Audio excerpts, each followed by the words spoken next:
சேனலின் புதுவையின் இன்றைய நிகழ்வுகள். புதுச்சேரியில் வீடுதோறும் தேசிய கொடி ஏற்றும் நிகழ்வினை துணைநிலை ஆளுநர், முதலமைச்சர் கையொப்பமிட்டு தேசிய கொடியை அசைத்தும் கடற்கரை சாலையில் துவக்கி வைத்தனர். இந்திய நாட்டின் சுதந்திர பொன்விழா ஆண்டை முன்னிட்டு ஒவ்வொரு வீட்டிலும் மூவண்ண கொடி ஏற்றும் விழா புதுச்சேரி கடற்கரை சாலையில் துவக்கி வைக்கப்பட்டது. ஆகஸ்ட் மாதம் 12ஆம் தேதி முதல் 15ஆம் தேதி வரை வீடுதோறும் கொடியேற்றுவோம் நிகழ்ச்சியினை துணைநிலை ஆளுநர் கைலாஷ்நாதன், முதலமைச்சர் ரங்கசாமி, அமைச்சர்கள், சட்டமன்ற உறுப்பினர்கள் பங்கேற்று கையொப்பமிட்டு தேசிய கொடியை அசைத்தும் துவக்கி வைத்தனர். தொடர்ந்து அனைத்து அரசு அலுவலகங்களும் வீடுகளிலும் ஏற்ற வேண்டும் என கேட்டுக் கொள்ளப்பட்டது. தொடர்ந்து தேசப்பற்று பாடல்கள் ஒலிக்க நடன மாணவ மாணவிகள் நடனமாடியதை அமர்ந்து ரசித்தனர். இந்த விழாவில் பல்வேறு துறை அதிகாரிகள் மற்றும் பொதுமக்கள் பங்கேற்றனர். புதுச்சேரி துணைநிலை ஆளுநர் கைலாஷ்நாதன் தனது பிறந்த நாளை ஒட்டி ஆளுநர் மாளிகையில் இருந்து தனது மனைவியுடன் நடந்தே மணக்குள விநாயகர் கோவிலுக்கு வந்து தரிசனம் செய்தார். புதுச்சேரி துணைநிலை ஆளுநர் கைலாஷ்நாதன் தனது 72வது பிறந்த நாளை முன்னிட்டு இன்று மணக்குள விநாயகர் கோவிலில் சாமி தரிசனம் செய்தார் என கோவில் தரப்பு தகவல் தெரிவிக்கப்பட்டது. அதன்படி அவர் ராஜ்நிவாசிலிருந்து மணக்குள விநாயகர் கோவிலுக்கு தனது மனைவி குடும்பத்தாருடன் நடந்தே வந்தார். கோவிலுக்கு முதல் முறை வந்த அவரை கோவில் நிர்வாகிகள், சிவாச்சாரியார்கள் பூரண கும்ப மரியாதையுடன் வரவேற்றனர். அதன் பின்பு ஆளுநர் தனது குடும்பத்தாருடன் கோவில் பிரகாரத்தை சுற்றி வந்தார். ஆளுநர் வருகையை முன்னிட்டு மூலவருக்கு தங்க கவசம் அணிவிக்கப்பட்டிருந்தது. உற்சவமூர்த்தி விநாயகருக்கு சிறப்பு அர்ச்சனை ஆராதனைகள் நடந்தன. கோவில் நிர்வாகம் சார்பில் ஆளுநருக்கு விநாயகர் சிலை தரப்பட்டது. அதன் பின்பு தங்கம் மற்றும் வெள்ளி தேர்களை ஆளுநர் பார்வையிட்டார். பிறகு ஒரு சில பக்தர்களுக்கு தனது கையால் அன்னதானம் வழங்கிவிட்டு அங்கிருந்து புறப்பட்டார். மத்திய அரசு வக்பு வாரிய திருத்த சட்டத்தை நிறைவேற்றியதை கண்டித்து புதுச்சேரி சட்டப்பேரவையில் கண்டன தீர்மானம் நிறைவேற்றுவது தொடர்பாக முதல்வர் ரங்கசாமி பதில் சொல்லாததால் திமுக, காங்கிரஸ் எம்எல்ஏக்களுடன் சுயேட்சை எம்எல்ஏ ஒருவரும் வெளிநடப்பு செய்தனர். புதுச்சேரி சட்டப்பேரவையில் இன்று நேரமில்லா நேரத்தில் திமுக எம்எல்ஏவான நாஜிம் பேசுகையில், மத்திய அரசு வக்பு வாரிய திருத்த சட்டத்தை நிறைவேற்றியதை கண்டித்து கண்டன தீர்மானம் நிறைவேற்ற வேண்டும் என்றார். தொடர்ந்து பேசிய எதிர்க்கட்சித் தலைவர் சிவா, வக்பு வாரிய திருத்த சட்டம் குறித்து முதல்வர் கருத்து கூட சொல்லவில்லை. மக்கள் மீது அதிக அளவு பாசம் வைத்துள்ள இவரே இது பற்றி ஏதும் சொல்லாமல் அமைதியாக இருப்பதால் அவையிலிருந்து வெளிநடப்பு செய்கிறோம் என்றார். இதனைத் தொடர்ந்து எதிர்க்கட்சித் தலைவர் சிவா தலைமையில் திமுக எம்எல்ஏக்களான நாஜிம், அனிபால் கென்னடி, சம்பத், செந்தில்குமார், நாகத்யாகராஜன் ஆகியோரும் காங்கிரஸ் எம்எல்ஏவான வைத்தியநாதனும் வெளிநடப்பு செய்தனர். இவர்களை தொடர்ந்து சுயேட்சை எம்எல்ஏவான PR சிவாவும் வெளிநடப்பு செய்தார். 465 திருட்டு வழக்குகளில் தொடர்புடைய பிரபல தமிழக பைக் திருடனை புதுச்சேரி போலீசார் கைது செய்தனர். புதுச்சேரியில் கடந்த 6 மாதங்களாக பழைய இருசக்கர வாகனங்கள் திருடு போகும் சம்பவங்கள் தொடர்ந்து நடைபெற்று வந்தது. இது தொடர்பாக போலீசார் ரோந்து பணிகளை தீவிரப்படுத்தியதுடன் பல்வேறு இடங்களில் இருந்து CCTV காட்சிகளை கொண்டு ஆய்வு செய்தனர். அப்போது நீல சட்டை அணிந்த முதியவர் ஒருவர் திருடு போன இடங்களில் இருப்பதை பார்க்க முடிந்தது. அவரது புகைப்படத்தை ஆய்வு செய்தபோது அவர் காஞ்சிபுரம் மாவட்டம் திருக்கழுகுன்றத்தை சேர்ந்த பிரபல பைக் திருடன் சாதிக் பாஷா என்பதும், தமிழகம் மற்றும் புதுச்சேரியில் சுமார் 465க்கும் மேற்பட்ட பைக் திருட்டு வழக்கு உள்ளதும் தெரிய வந்தது. விலை உயர்ந்த வாகனங்களை திருடினால் உடனே சிக்கிக் கொள்வோம் என்பதால் பழைய வாகனங்களை மட்டுமே திருடும் சாதிக் பாஷாவை கையும் களவுமாக லாஸ்பேட்டை போலீசார் பிடித்தனர். இதனிடையே சாதிக் பாஷா பைக் திருடும் CCTV காட்சிகள் வெளியாகியுள்ளது. தமிழக போலீசார் உடையணிந்து வில்லியனூர் மற்றும் அதனை சுற்றியுள்ள தமிழக பகுதிகளில் பொதுமக்களை மிரட்டி பணம் பறித்த இளைஞரை போலீசார் கைது செய்தனர். புதுச்சேரி வில்லியனூர் அன்னை நகரை சேர்ந்தவர் ரமேஷ். இவருக்கு திலீபன் என்ற இளைஞர் தமிழக காவல்துறையில் பணிபுரிவதாக கூறி சமீபத்தில் நண்பராகியுள்ளார். இதனிடையே கடந்த சில தினங்களுக்கு முன்பு பொய் வழக்கு பதிவு செய்து உள்ளே தள்ளிவிடுவேன் என ரமேஷை மிரட்டி திலீபன் பணம் கேட்டதாக கூறப்படுகிறது.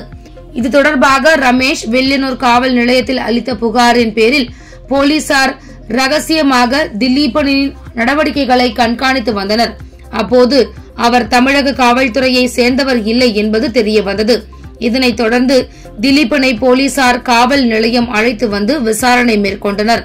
விசாரணையில் வில்லியனூர் அன்னை நகரில் வசிக்கும் தமிழக காவலர் ராஜேந்திரனின் மகன் என்பதும், வில்லியனூர் மற்றும் அதனை சுற்றியுள்ள தமிழக பகுதிகளில் போலி அடையாள அட்டை காட்டி பொதுமக்களை மிரட்டி பணம் பறித்ததும் தெரிய வந்தது.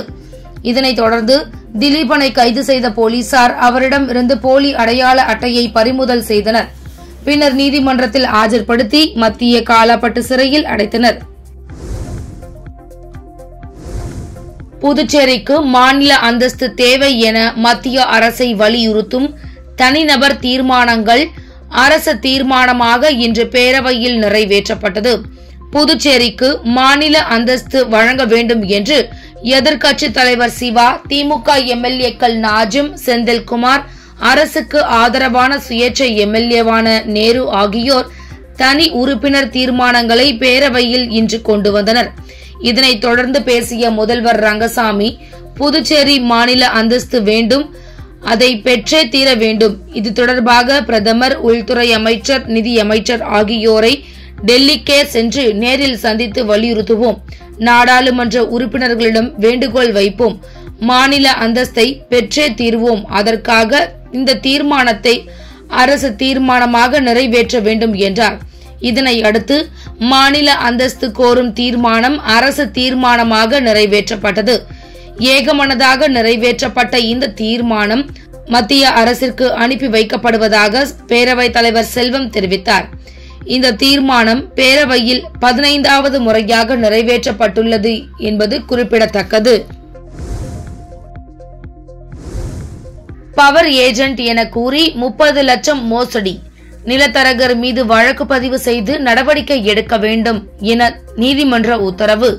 புதுச்சேரி கிருமாம்பாக்கம் அடுத்த ஈச்சங்காடு பகுதியை சேர்ந்தவர் கதிரவன். இவர் காட்டுக்குப்பத்தை சேர்ந்தவர். ரியல் எஸ்டேட் புரோக்கர் அபிமன்னன் மகன் லட்சுமணன். அவரிடம் கதிரவன் காட்டுக்குப்பம் பாக்கியலட்சுமி நகர் பின்புறம் அமைந்துள்ள ஸ்ரீ கிருஷ்ணா அவென்யூவில் 4 பிளாட்டுகள் வாங்குவதற்காக முன்பணமாக ரூபாய் 29,52,000 கொடுத்து இருந்தார். மேற்படி இடம் திண்டிவனத்தை சேர்ந்த ஜாலம்சந்த் சேட் மகன் வித்யாசந்த் என்பவருக்கு சொந்தமானது. அந்த இடத்திற்கு தான் பவர் ஏஜென்ட் என கூறி லட்சுமணன் கடந்த 2018ஆம் ஆண்டு பணத்தை பெற்றுக் கொண்டார். அதனைத் தொடர்ந்து 2 வருட காலங்களாக நிலத்தை பதிவு செய்து தராமல் இழுத்து அடித்து வந்துள்ளார். இந்நிலையில் அவர் அந்த இடத்திற்கு பவர் ஏஜென்ட் இல்லை என்பது கதிரவனுக்கு தெரிய வந்தது. பதறிப்போன கதிரவன் பணத்தை திருப்பி தருமாறு லட்சுமணனிடம் கேட்டதற்கு அவர் தருவதாக கூறி இழுத்தடித்து வந்தார். இதனால் கதிரவன் இது குறித்து கிருமாம்பாக்கம் போலீசில் புகார் அளித்தார். போலீசார் இது சிவில் வழக்கு என்று கூறியும் வழக்கு பதிவு செய்யாமல் இருந்து வந்துள்ளனர்.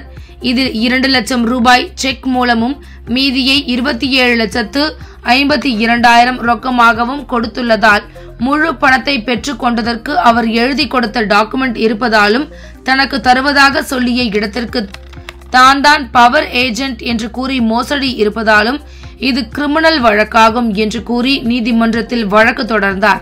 வழக்கை விசாரித்த நீதிபதி, நிலத்தரகர் லட்சுமணன் மோசடியில் ஈடுபட்டு இருப்பது உறுதியாக தெரிகிறது.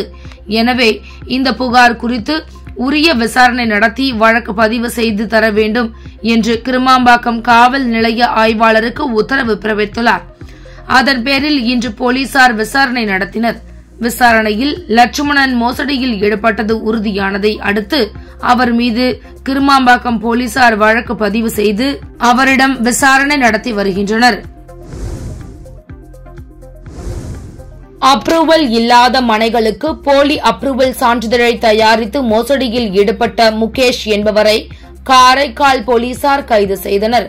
காரைக்கால் நகர வளர்ச்சி குழும உறுப்பினர் செயலர் மாயவேல் என்பவர் போலியான ஆவணங்களை பயன்படுத்தி புதுச்சேரி அரசிற்கு 12,10,257 ரூபாய் வருவாய் இழப்பை ஏற்படுத்தியதாக புகார் எழுந்தது. இந்த புகாரை அடுத்து நகர ஆய்வாளர் புருஷோத்தமன், சைபர் கிரைம் ஆய்வாளர் பிரவீன் ஆகியோர் நடத்திய விசாரணையில் திருவேட்டக்குடி பகுதியை சேர்ந்த முகேஷ் என்பவர் காரைக்கால் நகர அமைப்பு குழுமத்தின் அனுமதி பெறாமல் இருந்த மனைகளுக்கு போலியான அனுமதி சான்றிதழ் PDF எடிட்டர் மூலம் தயாரித்து அனுமதி பெறாத மனைகளை பதிவு செய்ய தனது வாடிக்கையாளர்களையும் அரசாங்கத்தையும் ஏமாற்றி இருப்பது தெரிய வந்தது. இதனை அடுத்து அவரது அலுவலகத்தில் இருந்த கணினி, செல்போன் உள்ளிட்ட பொருட்களை பறிமுதல் செய்து முகேஷை கைது செய்து சிறையில் அடைத்துள்ளனர். மேலும் இது தொடர்பான விசாரணையை தீவிரப்படுத்தியுள்ளனர். கொல்கத்தாவில் பெண் மருத்துவர் படுகொலை செய்யப்பட்டதை கண்டித்து புதுச்சேரி கடற்கரை சாலையில் 200க்கும் மேற்பட்ட மருத்துவர்கள் செல்போன் டார்ச்சை உயர்த்தி ஊர்வலமாக சென்று கண்டன ஆர்ப்பாட்டத்தில் ஈடுபட்டனர். கொல்கத்தாவில் பெண் மருத்துவர் படுகொலை செய்யப்பட்ட சம்பவம் தொடர்பாக நாடு முழுவதும் மருத்துவர்கள் போராட்டத்தில் ஈடுபட்டு வருகின்றனர். இந்நிலையில் புதுச்சேரி ஜிப்மர் மருத்துவமனையில் மருத்துவர்கள் மற்றும் மருத்துவ மாணவர்கள் 2 மணி நேரம் பணிகளை புறக்கணித்து அமைதியான முறையில் போராட்டத்தில் ஈடுபட்டனர்.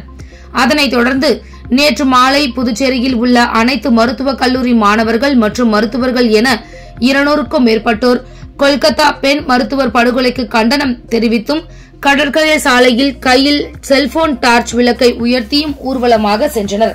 மருத்துவர்களுக்கான பாதுகாப்பு சட்டத்தை உடனடியாக அமல்படுத்த வேண்டும், கொல்கத்தா மருத்துவர் படுகொலை செய்யப்பட்டதற்கான நியாயம் வழங்க வேண்டும், வெளிப்படையான நேர்மையான விசாரணை நடத்தப்பட வேண்டும் என பல்வேறு கோரிக்கைகளை வலியுறுத்தி கண்டன கோஷங்களை எழுப்பினர். முத்தியால்பேட்டை தொகுதிக்கு உட்பட்ட காமராஜர் அரசு ஆண்கள் மேல்நிலைப் பள்ளியில் பயிலும் 11ஆம் வகுப்பு மாணவர்களுக்கு இலவச மடிக்கணினியினை தொகுதி சட்டமன்ற உறுப்பினர் பிரகாஷ்குமார் வழங்கினார். புதுச்சேரி அரசு சார்பில் முத்தியால்பேட்டை தொகுதிக்குட்பட்ட காமராஜர் அரசு ஆண்கள் மேல்நிலைப் பள்ளியில் இலவச மடிக்கணினி வழங்கும் விழா இன்று நடைபெற்றது.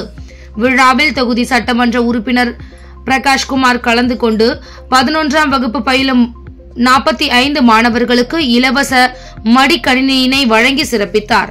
இந்நிகழ்ச்சியில் பள்ளி தலைமை ஆசிரியர், ஆசிரியர்கள் மற்றும் சட்டமன்ற உறுப்பினரின் ஆதரவாளர்கள் கலந்து கொண்டனர். புதுச்சேரி தொண்டமாநத்தம் கிராமத்தில் அமைந்துள்ள ஸ்ரீ பிடாரி மீனாட்சியம்மன் கோவில் தேரோட்டத்தினை அமைச்சர் சரவணன்குமார் வடம் பிடித்து துவக்கி வைத்தார். ஊசுடு சட்டமன்ற தொகுதிக்கு உட்பட்ட தொண்டமாநத்தம் கிராமத்தில் அமைந்துள்ள ஸ்ரீ பிடாரி மீனாட்சியம்மன் கோவில் தேர் திருவிழா கடந்த 7ஆம் தேதி துவங்கியது. முக்கிய விழாவான தேர் திருவிழாவை முன்னிட்டு கிராமத்தில் ஒவ்வொரு வீட்டு வாசல் முன்பும் ஆடுகள் பலியிடப்பட்டன. சாலையில் உள்ள ஆட்டு ரத்தத்தின் மீது தேர் செல்லுவது இந்த கோவிலின் தனி சிறப்பாகும். அதன்படி கிராமம் முழுவதும் நூற்றுக்கணக்கான ஆடுகள் பலியிட்டு ரத்தம் சாலையில் விடப்பட்டன. குழந்தை பேறு இல்லாதவர்கள் இக்கோவிலில் அம்மனுக்கு படையிலிட்ட ரத்த சோறு சாப்பிட்டால் குழந்தை பாக்கியம் கிட்டும் என்பது ஐதீகம். அதனைத் தொடர்ந்து நடைபெற்ற பிடாரி மீனாட்சி அம்மன் கோவில் தேரோட்டத்தை அமைச்சர் சரவணன்குமார் உட்பட திரளான பக்தர்கள் கலந்து கொண்டு வடம் பிடித்து அம்மனை வழிபட்டனர். மேலும் விழாவில் கலந்து கொண்ட பக்தர்கள் சுமார் 5000த்திற்கும் மேற்பட்ட நபர்களுக்கு கிடா விருந்து வழங்கப்பட்டது. இந்நிகழ்ச்சியில் முன்னாள் சட்டமன்ற உறுப்பினர் தீபாய்ந்தான், கார்த்திகேயன், வையாபுரி மணிகண்டன் உட்பட திரளான பக்தர்கள் கலந்து கொண்டு சாமி தரிசனம் செய்தனர். சுதந்திர தினத்தை முன்னிட்டு தமிழகம் முழுவதும் பாஜக சார்பில் மாவட்ட தலைநகரங்களில் தேசிய கொடியுடன் இருசக்கர வாகன பேரணி நடத்த காவல்துறை அனுமதி மறுத்ததை எதிர்த்து சென்னை ஐகோர்ட்டில் கோவை மாவட்ட பாஜக செயலாளர் கிருஷ்ண பிரசாத் வழக்கு தொடர்ந்தார். இந்த வழக்கு ஐகோர்ட்டில் நேற்று விசாரணைக்கு வந்தது. அப்போது மனுதாரர் தரப்பில் ஆஜரான வழக்கறிஞர் குறுகலான சாலை மற்றும் மேம்பால கட்டுமான பணிகள் காரணமாக பேரணிக்கு அனுமதி மறுக்கப்பட்டதாக கூறப்பட்டுள்ளது என்று தெரிவித்தார். இதனை அடுத்து காவல்துறை பதிலளிக்க சென்னை ஐகோர்ட் உத்தரவிட்டது. இந்நிலையில் இந்த வழக்கு இன்று மீண்டும் விசாரணைக்கு வந்தது. விசாரணை முடிவில் தேசிய கொடியை ஏந்தி இருசக்கர வாகன பேரணி நடத்த அனுமதி வழங்கி சென்னை ஹைகோர்ட் உத்தரவிட்டுள்ளது. மேலும் தேசிய கொடியை ஏந்தி செல்வதை தடுக்க கூடாது என்று காவல்துறை இயக்குநர் அறிவிக்க வேண்டும். சுதந்திர இந்தியாவில் தேசிய கொடியை ஏந்தி செல்ல அனுமதி மறுப்பதை ஏற்றுக்கொள்ளவே முடியாது. தேசிய கொடியை எடுத்து செல்பவர்கள் அதன் கண்ணியம் குறையாமல் பார்த்துக் கொள்ள வேண்டும். வாகனங்களின் எண்ணிக்கை மற்றும் பேரணிக்காக சாலையை தெரிவித்த பாஜக சார்பில் அனுமதி பெற்றுக் கொள்ளலாம் என ஹைகோர்ட் தெரிவித்துள்ளது. இஸ்ரேலுக்கும் பாலஸ்தீனத்தின் காசா முனையை கட்டுப்பாட்டில் வைத்திருக்கும் ஹமாஸ் அமைப்பினருக்கும் இடையே 2023ஆம் ஆண்டு அக்டோபர் மாதம் போர் வெடித்தது. ஹமாஸ் அமைப்பினரை முழுமையாக ஒழித்து கட்டுவோம் என இஸ்ரேல் தாக்குதலை நடத்தி வருகிறது. காசாவில் இஸ்ரேல் படைகள் நடத்திய தாக்குதலில் பெண்கள், குழந்தைகள் உட்பட 30,000க்கும் மேற்பட்டோர் கொல்லப்பட்டுள்ளனர். இந்நிலையில் இஸ்ரேல் மீது ஹமாஸ் அமைப்பினர் இன்று 2 M90 ராக்கெட்டுகளை ஏவியுள்ளனர். இது குறித்து இஸ்ரேல் விமானப்படை எக்ஸ் தளத்தில் வெளியிட்டுள்ள பதிவில், சிறிது நேரத்திற்கு முன்பு ஒரு ஏவுகணை காசா பகுதியின் எல்லையை கடந்து நாட்டின் மையத்தில் உள்ள கடல் பகுதியில் விழுந்தது கண்டறியப்பட்டது. இது தொடர்பாக அவசர கால எச்சரிக்கை எதுவும் விடுக்கப்படவில்லை.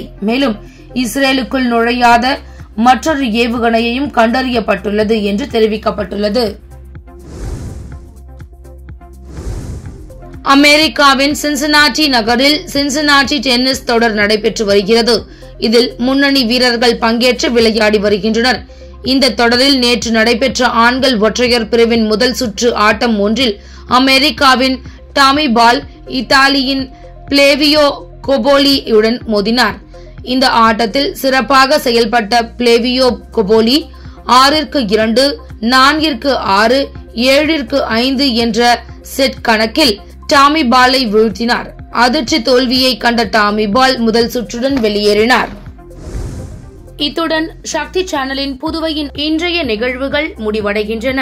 வணக்கம். உங்கள் சக்தி சேனலின் புதுவையின் அன்றாட நிகழ்வுகளை உடனுக்குடன் தெரிந்து கொள்ள சக்தி சேனல் புதுச்சேரி யூடியூப் சேனலை சப்ஸ்கிரைப் செய்து கொள்ளுங்கள். மறக்காமல் பெல் பட்டனையும் கிளிக் பண்ணுங்க. ஷேர் பண்ணுங்க, லைக் பண்ணுங்க. உங்கள் சக்தி சேனல்.